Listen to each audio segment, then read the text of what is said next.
How's it going, guys? It's Owen here with a tutorial for you today. Today we are going to be learning all about interior lighting within 3ds Max. At least the beginning of interior lighting. We may do a more advanced tutorial later on, but this is basically like a beginner's guide to interior lighting using iray within 3ds Max, using the daylight within the system, so you don't actually need any external plugins or anything for this. It's a pure in 3ds Max tutorial, no plugins, and basically on screen is what you see. On screen is what you see, obviously. On screen is the thing right now that we're going to be creating. I'm The render for this was long. The render will be long. I'm running on, I think, an i3 computer. This is with about 8 gigs of RAM, and that took 8.5 hours to render. So within this tutorial, I'm not going to show the rendering process. I'll talk through what happens during the rendering process, but I will then skip back to what it will look like after 10.5 hours, or 8.5 hours, sorry. And that was with 25,000 iterations within the render, so obviously it depends on the quality you want. If we zoom in, you can still see there's a lot of grain within the image. It's not how you'd want it to look for a final piece, but obviously if you have a faster computer, or if you have a render farm, you'll be able to do this with no problem and get a lot better effect a lot quicker. So yeah, let's get on with this. Basically, this is the basic room setup within 3ds Max. It's nothing too complicated. As you can see just there on the top left hand corner, it's got 14,000 tries, 11,000 polys. So nothing too major. It's not a complicated scene. They weren't in the original render. You can take them out. These two weren't in there. You can take them out. And then we're down to 10,000, almost 11,000 polys. It's nothing complicated, this scene here. I'm not going to show you the modeling of the scene. We'll just use this basic one. But all it is really are 4 different planes for the walls, like so. You have to have it enclosed, basically. You want the light to bounce around, so having 4 different walls like a house is what you want for the added effect. You can do it without it, but it won't look as good. So if you don't need those 2 walls, or if you do need them, take them out. If you don't need them, put them in. The wrong way around, but that works for this tutorial. Basically, just in one end of the wall. These are all boxes. You can do it as planes. You might get some odd lighting effects if you do it as planes, so I would suggest doing it as boxes just for, ease, and it makes it look a little bit better with things like window ledges and everything, and the struts in between windows. So, as you can see here on the screen, right here, it is a box, basically. I'll just show you to the side of it. It is just a plain box, just like this. And then you create a couple other boxes that are a lot thicker, just like that. Put them roughly where you want them, so you do that, maybe copy it over again. For ease of use, I would just go convert it to an editable poly, and then attach both of the ones that you want for the window. Basically, the boxes that you want for the window are going to be the ones going through it, if that makes any sense. Click on your wall, go down here where it says standard primitives, go to compound objects, click boolean. You can use pro boolean, but I just prefer boolean, and click pick operand B, and just click those 2, and they have 2 perfect windows, just the right size for you. Whatever you want, you can always do it more precise in your top and side views, of course. If we just put this onto there for now, we'll put this one onto the front. Where are you? There you are. So that's basically all we need. I haven't made mine too thick, I don't think. For a wall, it's about right. You don't want anything that's too thick that's going to look unnatural, but you don't want anything too thin that's going to look not like a window. So this, for a 3D render, this is what I would suggest, sort of the perfect balance. Obviously a windowsill is going to be larger, but for the render we're doing it's fine. Right, one thing that we need to do before we do anything, before you start working within this, if you're going for a realistic render or a photorealistic render of a room, you need to make sure that your units are set up correctly. It's like the most important thing about this tutorial, is making sure your units are all set up correctly. So to do that, we basically go customize, unit setup, make sure your metric is set to meters. Just click the drop down if it's not and set it to meters. And under system unit setup, we're going to put the unit 1 unit equals 1, and then on the sides just click centimeter, and that's your drop down. That's basically going to be what you need for this tutorial. So if we make a standard primitive, let's just do a box. Everything is going to be the right height. So standard room, it's about 2.3 meters if you want something that's going to be realistic and look good within your scene. So I'd suggest, making a box however long you want it, and then just put 2.3 meters. Doesn't matter if it's not exact, because obviously you can put the roof wherever you want. The roof is just a standard, really thin box, so nothing too bad. As you can see, things went over, things went under, and that's fine, because it's not obviously precise. You can always make the top and the bottom boxes precise and get the desired effect with them. So now what we're going to do, we will delete these lights so we can start again with the lighting. What's that there for? That's nothing, we don't need that. Right, so we've got a camera set up basically, just in the place we want it. You may find with these small cramped rooms, let's unhide all, if you create a standard camera like so, it's going to be very hard to navigate the camera in and out, and you might not get the desired effect. So what we're going to do is change the lens, the field of view with it in the lens as well.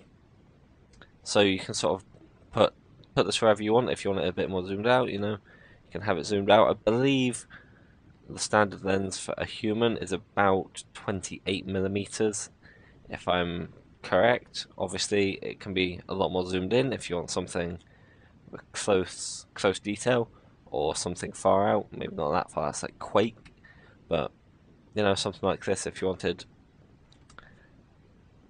as if you're looking like that onto the camera rather than straight on it, sort of giving you sort of a more triangular look. So let's just get rid of this secondary camera and we'll go back to our standard camera. That's perfect. We'll get rid of these as well, because get rid of everything that wasn't in that render that I showed you originally. And that's basically our room. It's just there.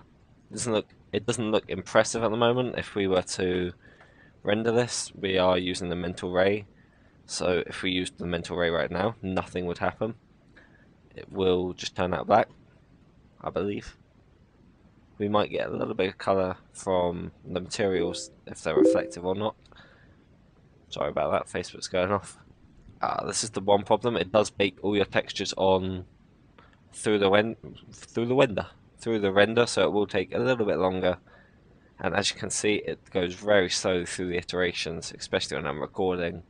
But that's basically what it will look like. If you just do it for a little bit, you'll get the basic look of the lighting from the very start. So that's not what we want. And if we use scanline, obviously it'll be the same. This technique, you can use mental ray as well. I will show you that if you would like. We will do some mental ray rendering with this as well.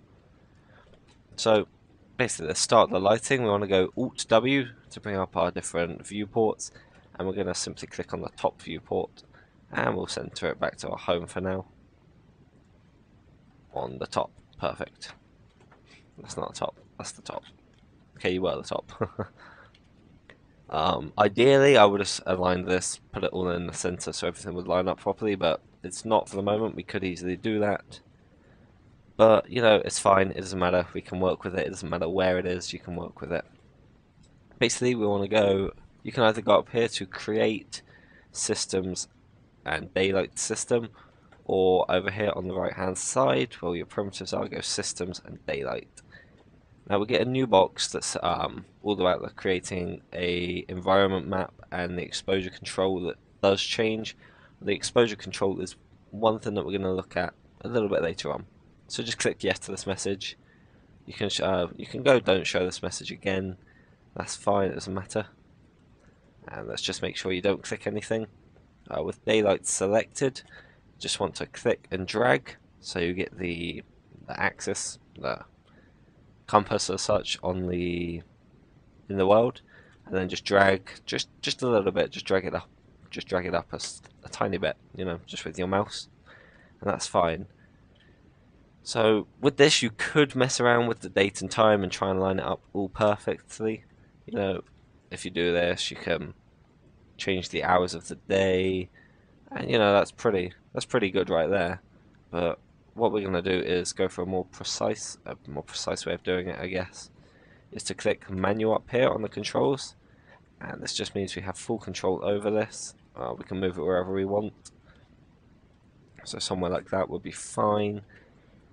In a scene like this where the camera is pointing that way, we probably want the light to come just vertically down, probably past, I'll show you with the mouse. We want it to come sort of in there and sort of bounce across this table here, so we get a little bit of lighting on this table if we can, potentially. That would be quite nice.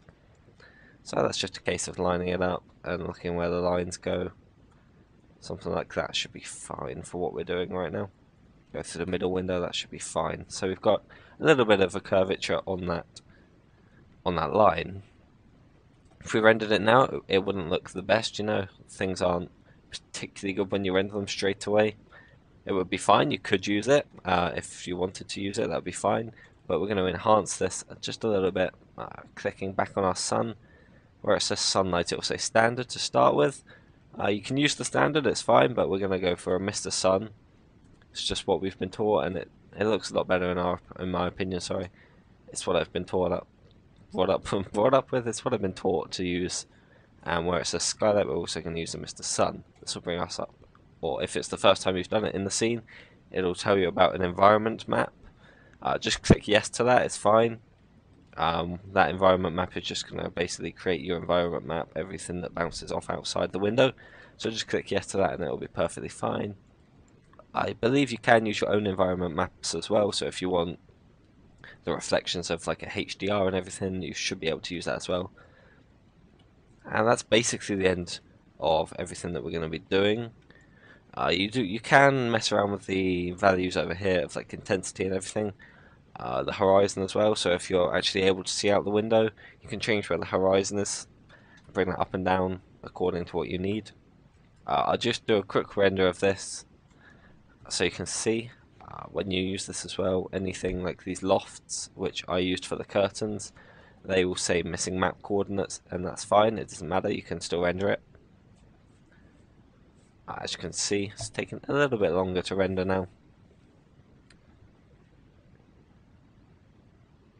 And the textures are going to be baking. So the way iray works is it renders every single photon in the scene over and over again. So basically, the longer you leave it rendering, the better quality it's going to be and the more realistic the lighting is going to be. It doesn't mean it's wrong at the start, but like it's going to be grainy, there's not going to be all the lights within the scene. And as you can tell just right here, using the standard setup, it is very dark within our scene. It's not the perfect lighting for what we want. There is a way to change this, and you can see that. Sorry about that. You can see that instantly. If we set this to realistic, you can see how dark this is. One thing to conquer that is if you press 8, you bring up your exposure values. Now, exposure changes the exposure of the light and the exposure of the lens. So basically, the further we go down, the brighter the exposure becomes. So if we put it down to like a 0, it would literally be white. If we put it up a little bit, it's going to be a little bit darker. So for this tutorial, we'll probably go to about 8. That should be fine. It normally does change it in the viewport. Sometimes it's temperamental, it depends. But if you render it, as you can see, we'll just do a comparison of these renders. Right. Let's do that one is in the A channel, like so. And let's render out the B channel now. Yep, that's fine. And I'll leave this on just for a couple of minutes, guys, and I'll bring you back when something's happened within this tutorial.